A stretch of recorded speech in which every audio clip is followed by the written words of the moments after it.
Un atelier de présentation et de validation des réformes relatives au système d'immatriculation des véhicules et du permis de conduire s'est ouvert ce mercredi 7 septembre 2022 à Abidjan, en présence du ministre ivoirien des Transports, Amadou Koné, comme constaté sur place par Coassi.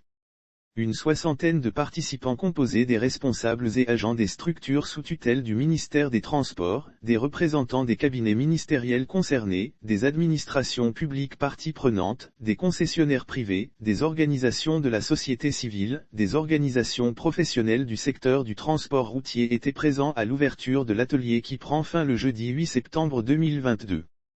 Cette rencontre vise de manière générale une prise en compte de toutes les préoccupations des parties concernées par les réformes relatives au système d'immatriculation des véhicules et du permis de conduire à point afin de faciliter leur mise en application.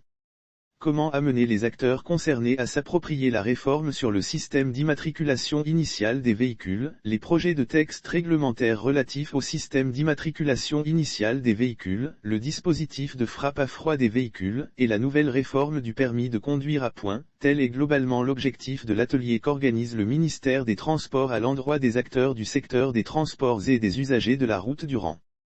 ces 2 jours à Abidjan et surtout de réduire les accidents et le nombre de morts de 50% en 5 ans.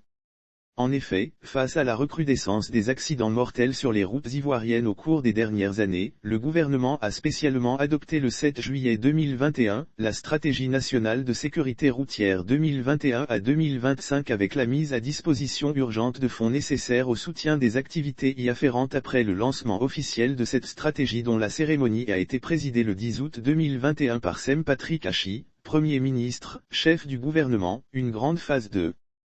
sensibilisation a été entreprise sur toute l'étendue du territoire, se traduisant par des actions de communication, d'information, de formation et de sensibilisation des populations, avant l'entrée en vigueur de la phase de répression qui a été effective à partir du 7 septembre 2021. Très vite, il est apparu dès les premiers instants de cette phase de répression qui s'appuie sur la vidéo-verbalisation de nombreux dysfonctionnements du système d'immatriculation des véhicules. Au regard des enjeux aussi bien sécuritaires que financiers, le ministère des Transports a entrepris une réforme profonde de l'ensemble des procédures afin de mettre en place un système performant et fiable d'immatriculation des véhicules. Un ensemble de projets de textes réglementaires a été ainsi élaboré pour donner une assise légale à cette réforme. Par ailleurs, dans sa stratégie de lutter efficacement contre l'insécurité routière, le ministère des Transports s'est engagé également dans une réforme du permis de conduire, qui se décline en plusieurs composantes, dont l'automatisation de l'examen théorique, l'institution du certificat d'aptitude à la conduite routière, CACR, et l'institution du permis à point. La bonne application de toutes ces réformes exige une large concertation de l'ensemble des parties concernées afin de prendre en compte toutes les préoccupations et contraintes. Telle est la justification de cet atelier organisé par le ministère des Transports. Ouvrant l'atelier ce mercredi 7 septembre 2022, le ministre ivoirien des Transports Amadou Koné a exhorté les participants à une participation active aux travaux afin qu'à l'issue de leurs échanges, des textes consensuels soient adoptés tout en privilégiant l'intérêt général et surtout la sécurité des usagers de la route. Selon le ministre, il est important pour que la vidéoverbalisation se passe bien de réformer le système d'immatriculation des véhicules. Nous allons corriger avec la mise en place d'un nouveau système d'immatriculation sécurisé des véhicules, a-t-il dit.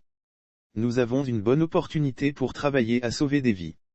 L'objectif global étant de réduire les accidents et le nombre de morts de 50% en 5 ans, a insisté Amadou Koné.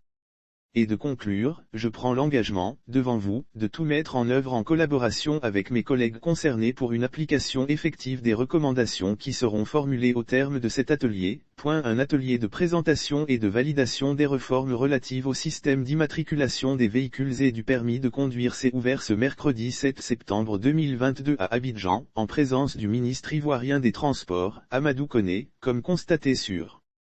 place par Coassi.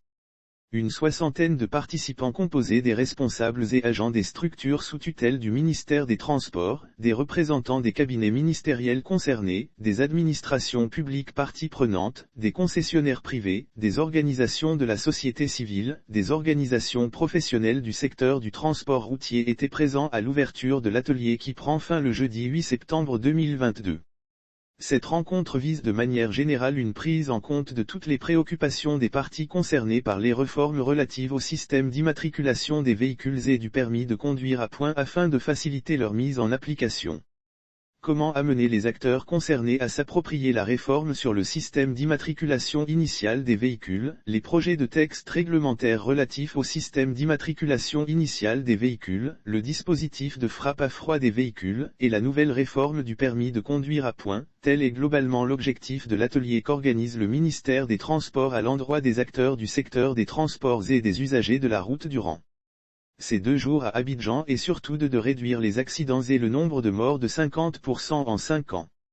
En effet, face à la recrudescence des accidents mortels sur les routes ivoiriennes au cours des dernières années, le gouvernement a spécialement adopté le 7 juillet 2021, la stratégie nationale de sécurité routière 2021 à 2025 avec la mise à disposition urgente de fonds nécessaires au soutien des activités y afférentes.